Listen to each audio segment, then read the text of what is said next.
the show is the man who never pulls his punches when discussing politically charged issues, a stand which has brought him head to head with the Kerala government. Arif Mohammad Khan, Governor of Kerala, is joining me live. Sir, thank you so much for your time. Arif Saab, Kerala Chief Minister Pinarayi Vijayan has lashed out at the BJP-led government at the centre over the triple talaq law. He has questioned why the practice of instant divorce among Muslims was criminalized when divorces happen in all religion. What will be your first reaction on this?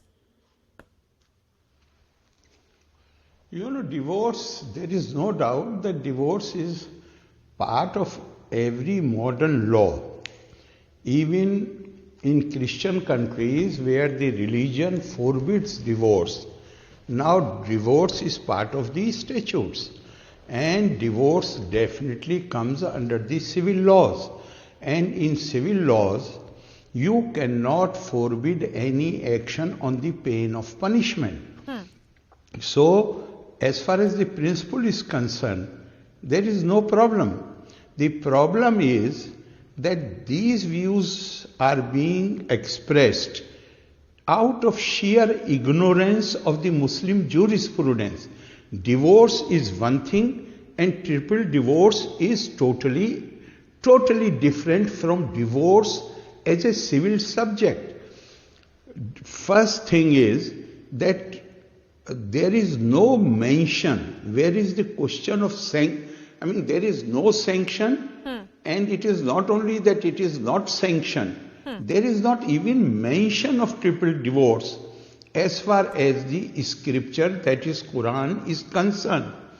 Triple divorce, even Muslim Personal Law Board in their affidavit have admitted it is wrongful, it is innovative, it is derogatory to the dignity of women, and they in 2017, the affidavit which they submitted before the Honorable Supreme Court, they said that they themselves will start a campaign against this wrongful and innovative method of divorce.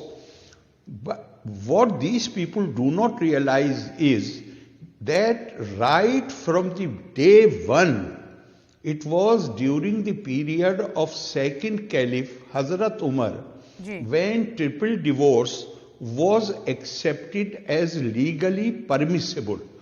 But in the first case itself, the man who had pronounced 3 instant divorces, which means immediate separation, he was subjected to corporeal, physical punishment. So one thing is clear, divorce is a civil subject, but triple divorce was considered as a criminal offense. And for it, you can compare it like this, that two persons are having a dispute over some property. Now this is a dispute of civil nature. But if one person takes law in his own hands and physically injures the other party, then that will not be considered as part of the civil dispute. Right. It will be treated differently. Okay. It will be treated differently, and criminal proceedings will have to start against that person.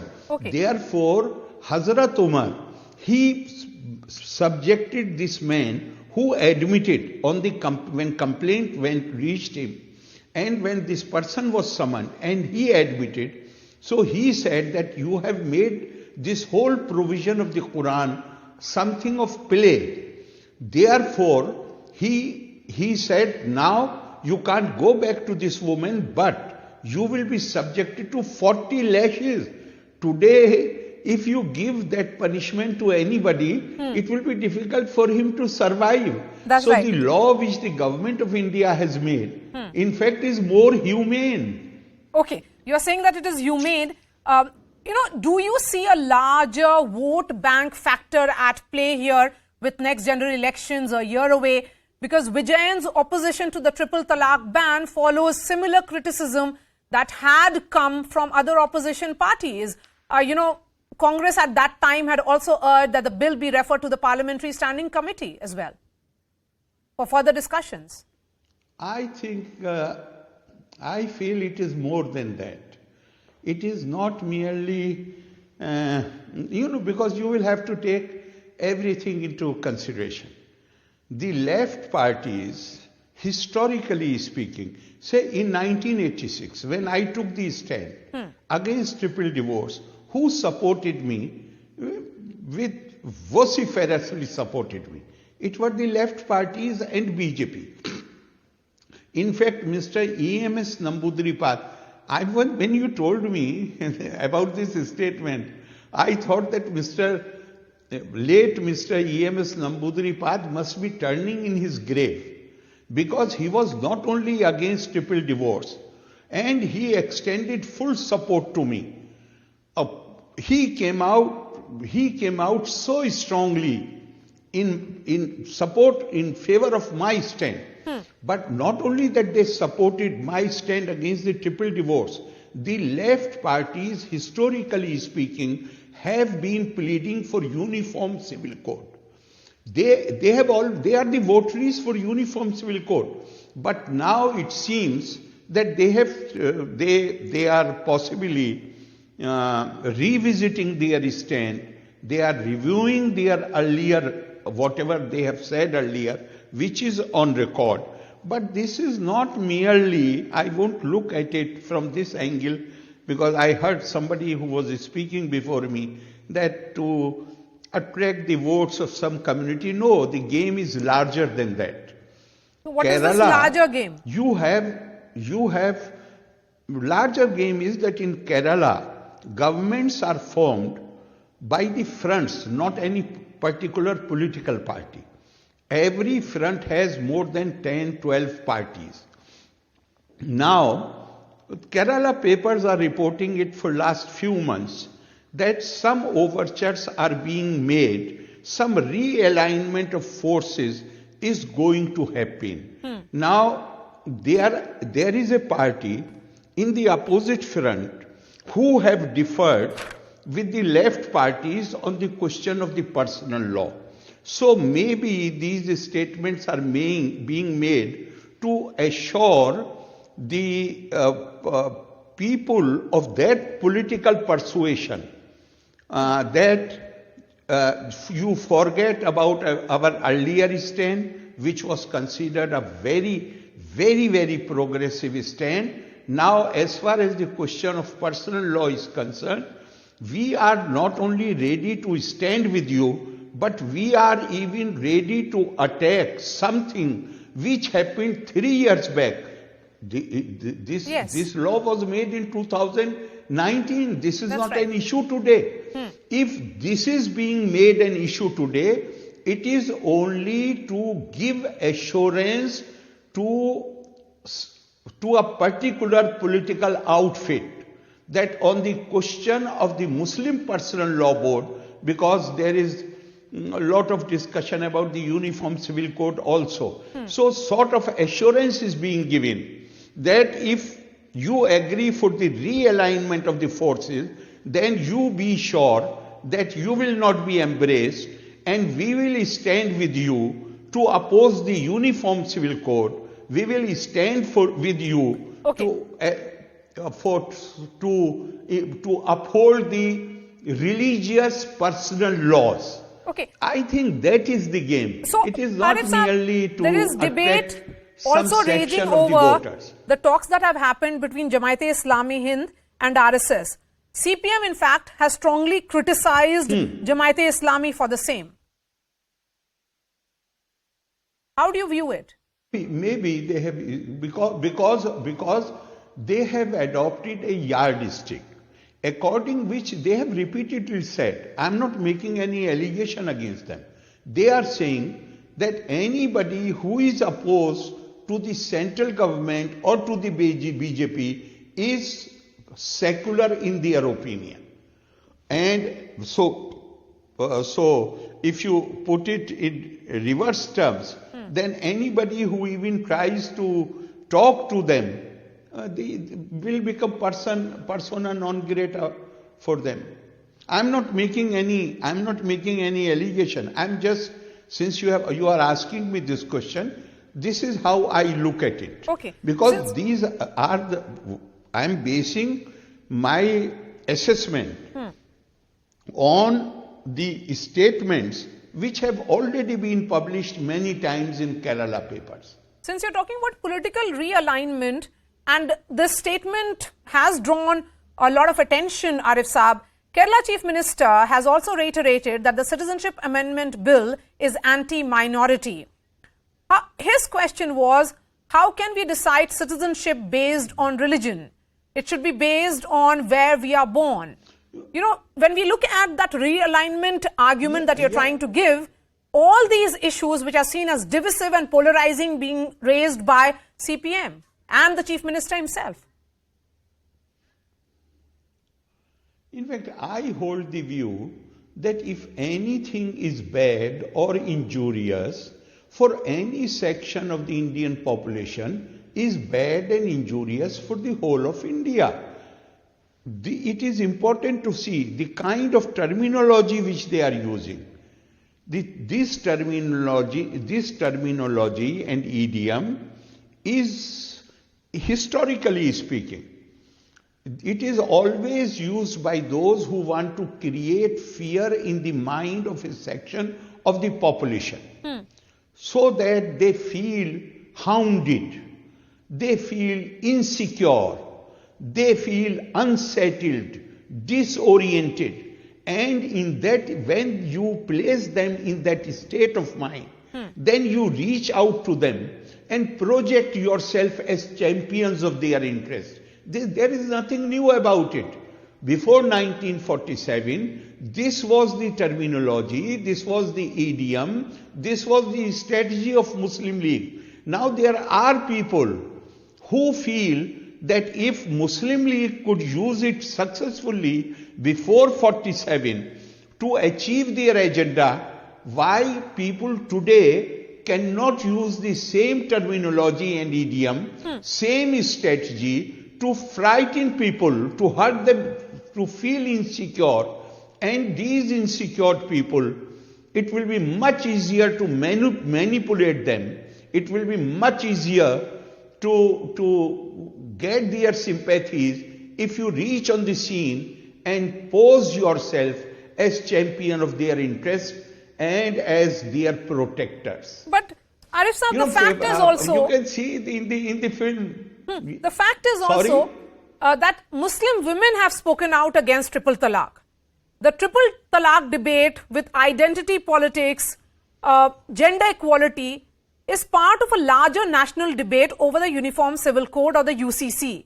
What is your perspective on the demands that diverse personal laws should be replaced with UCC? You have spoken in the past. I want you to throw some light on it again. It should be applicable to all Indians, irrespective of religion, gender or caste. Would it be the first step to create a just, equal and egalitarian society? Your question, I will deal in three parts. First, the Muslim women themselves have spoken against the triple divorce. In fact, it was the Muslim women who went to the Supreme Court. Judgment was given on their petition, and then when this bill was passed in the Lok Sabha, the then opposition, I am not naming any party, did not allow it to become law because it could not be passed in Rajya Sabha. It took more than 2 years for it to become a law when the government could manage the majority in the Rajya Sabha. That was in 2019 when it became law. Judgment had come in 2017. So, but the proof of the pudding is in eating. What has happened since 2019 when this law was made? The rate of divorce in the Muslim community has gone down by more than 90%. If I remember correctly, it is 95 or 96%. That's right. Lowering of the divorce rate. How many families have been saved? How many Muslim women have been saved from this indignity? How many children's future has been protected? But the hunger for power is such a strong, I would say, sentiment that you ignore all these things. And that is why I am saying that this kind of statements are not simply, they do not target some section of the voters. Basically, this is, if the reports which have appeared in the Kerala press, speculating about the realignment of political forces, something is happening there.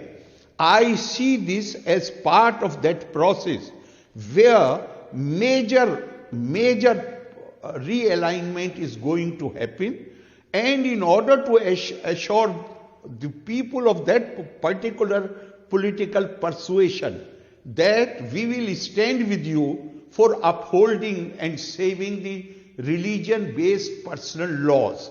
Now the question of uniform civil code. Everybody who holds an elected office or constitutional office takes an oath of the Constitution. Even a person who fights the election is made to take oath. Now it is a constitutional obligation for the government of India, for the whole of India, to have a uniform civil code. But lot of disinformation is being spread that if uniform civil code comes, then everybody will be forced to adopt same customs, same rituals, same practices. Those who are in lesser numbers, they will not be allowed to bury their dead, and everybody similar kind of practices will be forced. There cannot be a greater untruth than this disinformation. Okay. Already, Hindu code bill is applicable not only to the Hindus, but to the Sikhs, Jains and Buddhists. Are all has that law been able to cement all the differences in practices and rituals and the way the marriages are solemnized? No, that is not the purpose of the law. The purpose of the law, purpose of the uniform civil code is uniformity of justice, not uniformity of practices. How you solemnize your marriage, it is for you to decide whether you go around the fire, you don't go around the fire, you go to Gurdwara, you go to some Buddhist priest performs that function, some Muslim priest perform, that everybody is free. For instance, in Muslim law, a husband is obliged to pay meher, which normally they do not pay, to the wife before the consummation of marriage. Do you think UCC is going to forbid the payment of this meher? Certainly not. What UCC will seek to achieve is uniformity of justice. Okay. You solemnize your marriage in a manner which you like or in which you believe. But if a dispute arises and matter goes to the court, then the justice will be done to all women. They may belong to any community, but it will be uniformity of justice, whether it is man or woman. Arif Saab, I'm going to shift focus now. UCC only aims at uniformity of justice. Uniformity of justice from UCC. I'm going to shift focus now to the two issues that are being debated across India. One is the BBC documentary. Dr. S. Jaishankar, External Affairs Minister, has said that BBC documentary is not accidental, and he has called it politics by another means, as he denounced the narrative in the foreign media about Prime Minister Narendra Modi's government. Can this external negative trend, which is very evident, why does it happen before the election year? And it's nothing new to this government, because we have also seen it during Indira Gandhi tenure when she spoke about some foreign hand. Yes. I totally agree with what our Foreign Minister Shri Jaishankar has said. But if for your Basically, what the documentary is trying to say. Documentary is trying to say that you believe a report which was prepared by some British officers and ignore the verdict of the highest court of India, that is the Supreme Court. This is what they are telling us through this documentary. But there is nothing new about it. George Bernard Shaw has beautifully described this mindset. He said that there is nothing so bad or so good that you will not find an Englishman doing it, but you will never find an Englishman in the wrong. He does everything on principle. He fights you on patriotic principles. He robs you on business principles. He enslaves you on imperial principles. And if I may add, he slanders you, he character assassinates you on the principle of journalism. There is nothing new about it. Have they ever made any documentary on how, on the Jallianwala Bagh? Have they made any documentary how the craftsmen, the weavers of Bengal, their thumbs were cut, physically cut? Have they made any documentary on the famine of 1943 when all the wheat was taken to England? And despite the request of the British officials in Calcutta themselves, who requested the then Prime Minister Churchill that at least send some rice to India. People are dying on the roads. And Churchill wrote on the file, they breed like rabbits, let them die. And on another file he wrote, why Gandhi has not died so far. Therefore, a documentary produced with that mindset, I do not think we need to have long discussion about it. It should be treated with the contempt. Okay, which you are treating it with contempt. For us, there is another statement that has been made by billionaire businessman George Soros, in which George Soros, businessman, has talked about democratic revival in India because the Adani trouble will weaken the Modi government. And he is same Mr. George Soros who in 2020 had pledged $1 billion to fight rising nationalism and had particularly singled out Prime Minister Modi. Arif Saab, have we ever seen Indian businessmen speak so openly against governments in other countries or, prime ministers of other countries? No. Where is the question? Where is the question? India is one of the most ancient civilizations. We never had colonies anywhere, even when we were at the zenith of our glory. So why we do not have that mindset? But Mr. George Soros, he has that mindset. They want the world, they feel that it is their right to dictate to the people all over the world how they should conduct their affairs. They are not ready to they suffer from that white supremacist mindset. And therefore, they try to poke their nose into the affairs of the others. And as I said earlier, now the world is recognizing our potential. People recognize and acknowledge that India is a great, ancient, continuing civilization. And even in countries of Europe, the performance of the Indians in every field of activity is yielding great results, is influencing everybody, impacting everybody. Therefore, always remember, unfair criticism is a blessing in disguise. Nobody kicks a dead dog. This criticism only shows that India is a country where things are happening. Indians are people who are on the path of achievement. And if I may quote Swami Vivekananda, He said, I do not believe in stargazing.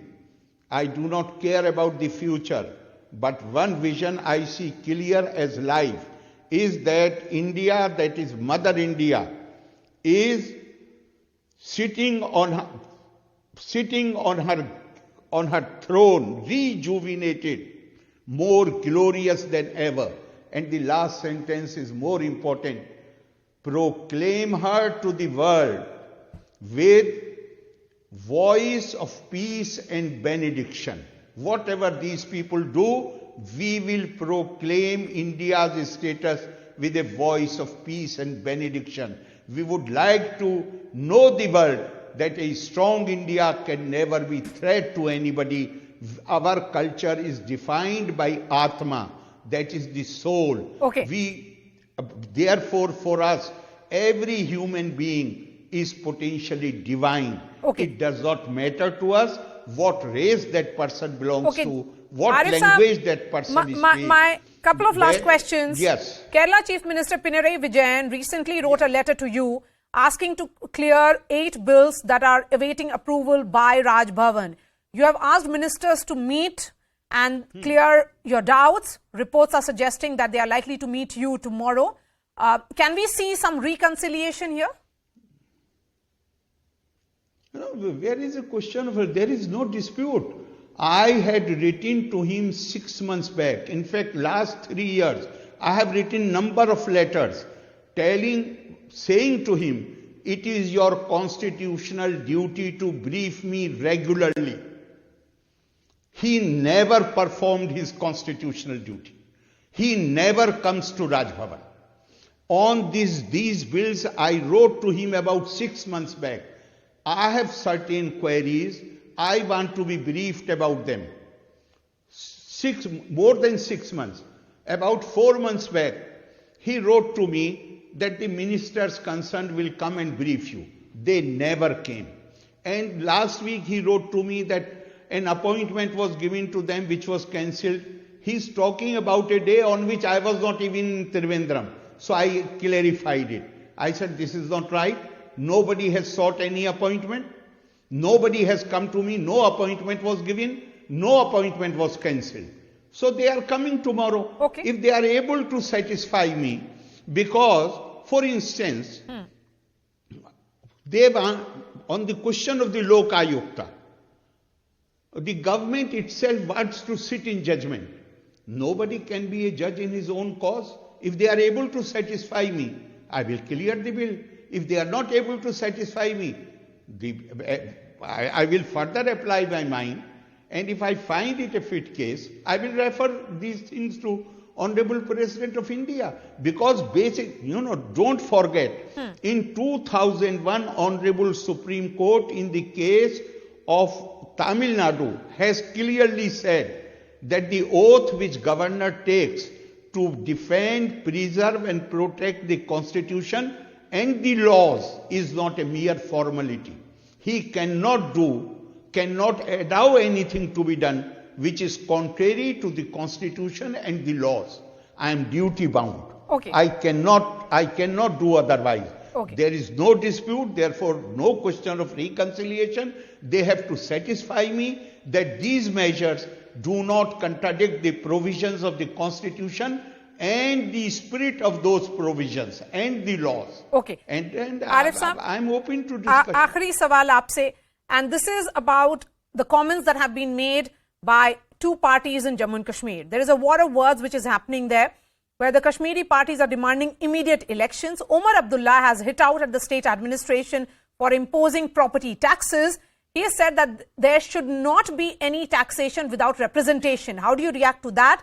And another question, Mehbooba Mufti has also attacked the BJP, saying that Dogra community of the Jammu region has not been represented well in the state administration. Something she never raised when she was in power before the abrogation of Article 370. So how do you see these 2 parties and their leaders stand? He is absolutely right that there cannot be any taxation without representation. But representation, it were the representatives of the Kashmir. They were also part of the Constituent Assembly. They have written the Constitution of India, which gives power to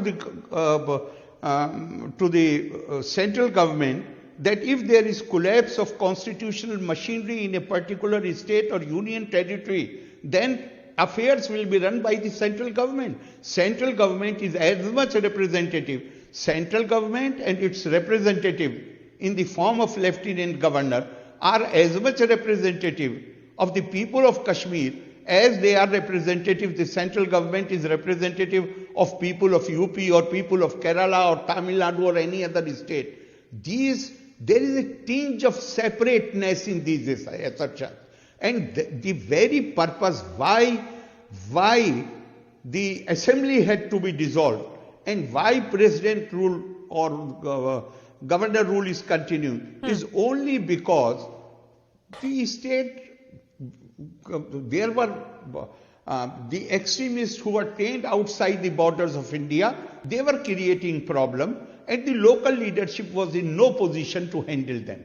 That is the reason. But the administration which is there today in Kashmir, Lieutenant Governor is appointed according to the Constitution, which has been made by the representatives of the people of India, including Jammu and Kashmir. Where is the question otherwise? And the other question, I am not aware of, and I do not believe in counting the number of the communities. I feel anybody who is there in administration has a constitutional duty to do justice to all manner of people without fear or favor, without taking into consideration the fact which community that person belongs to, or or people for whom he is duty bound to do his duty, which community those people belong to. For us, for those who are in the administration, for them, everybody is an Indian. All right, Arif Mohammed Khan, always a pleasure to speak to you. Thank you so much for a candid interview. You took all questions. Thank you so much for your time, sir.